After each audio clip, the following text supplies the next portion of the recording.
Hi, I'm Glenda Smiley. I'm the Director of Programs and Advocacy at the African American Policy Forum, and I read banned books. I want to talk to you really briefly about a challenge in our country, and that is the rapid rate at which books are being banned since 2020 and going forward. Reading, writing, and literacy are pillars of the human experience. Not only are these important pillars in education, but they're essential to personal development, self-development. And Zora Neale Hurston, one of the authors who happens to be rapidly banned across the country, once wrote, "If you are silent about your pain, they'll kill you and say you enjoyed it." So that is why I'm speaking up, and that is why I'm asking you to speak up as well. When I was in the ninth grade, I was transformed by reading Toni Morrison's The Bluest Eye. When I was in the 10th grade, I read Toni Morrison's Song of Solomon. I read Zora Neale Hurston's Their Eyes Were Watching God, 10th grade English at Germantown Friends School. In 11th or 12th grade, I did an independent Black feminist author and scholar course with Yolanda Wisher at Germantown Friends School, and I read Alice Walker's The Color Purple.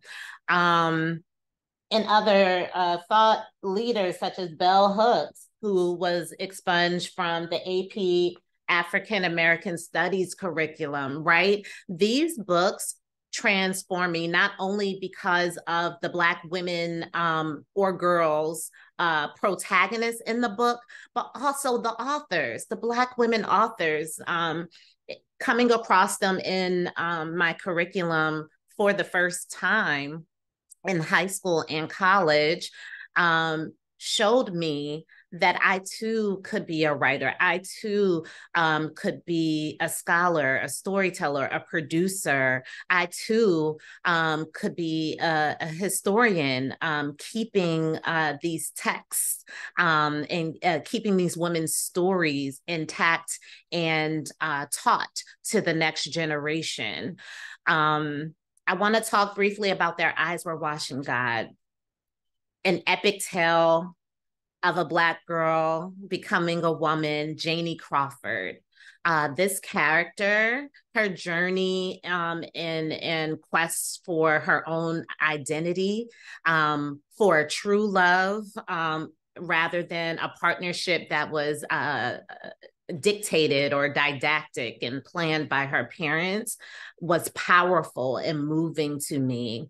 The ending of the story, which I won't go into details in case there's others who haven't read it and want to, was heartbreaking, but also powerful, because in the end, Janie returns home to herself. And that was an incredible lesson for me to read and hone in on at that age. Books like this, stories like this, authors like Zora Neale Hurston ought to be taught. And that is why we must demand the freedom to learn. Join us in our quest. For more information, go to freedomtolearn.net today.